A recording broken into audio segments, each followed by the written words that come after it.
মিরপুরের আকাশে লড়াইয়ের ঘন ঘটা, বাতাসে টেস্ট ক্রিকেটের গন্ধ। সামনে পাকিস্তান, প্রতিপক্ষ শক্ত, চ্যালেঞ্জ কঠিন। আর এই চ্যালেঞ্জ মোকাবেলায় প্রথম টেস্টে বাংলাদেশ কোন একাদশ নিয়ে নামবে? ওপেনিংয়ে প্রায় নিশ্চিত সাদমান ইসলাম, আর তার সাথে অভিষেক হতে পারে তানজিদ হাসান তামিম কিংবা অমিত হাসানের। এক্ষেত্রে জাতীয় দলের ছায়ায় থাকা তামিমের সম্ভাবনায় বেশি। ৩ নম্বরে মুমিনুল হক। বাংলাদেশের অনেক কিছুই নির্ভর করবে তার ব্যাটের উপর। মিরপুরের উইকেটে তার অভিজ্ঞতা হতে পারে সবচেয়ে বড় অস্ত্র। আর ৪ নম্বরে অধিনায়ক নাজমুল হোসেন শান্ত।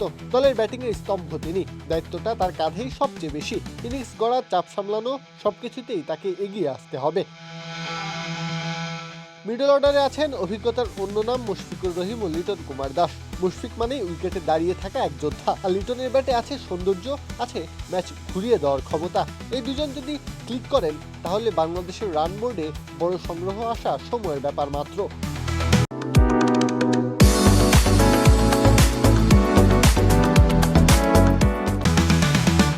অলরাউন্ডার হিসেবে মেহেদী হাসান মিরাজ দলে ভারসাম্য এনে দেন। ব্যাটে বলে নিজেকে উজাড় করে দিতে পারলে প্রতিপক্ষের ওপর চাপিয়ে দেওয়া যাবে চাপ। স্পিন বিভাগে থাকবেন তাইজুল ইসলাম। মিরপুরের উইকেটে তার অভিজ্ঞতা আর টার্ন কাজে লাগলে পাকিস্তানের ব্যাটারদের জন্য সেটা হয়ে উঠতে পারে কঠিন পরীক্ষা।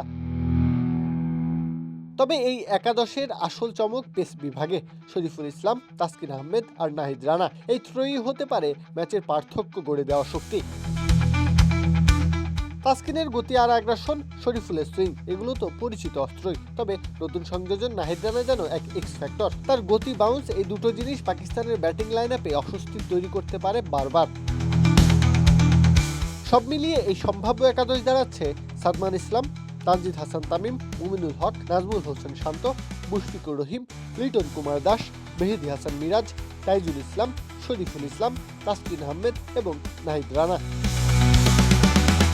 প্রত্যহ কাব্য, খেলা ৭১।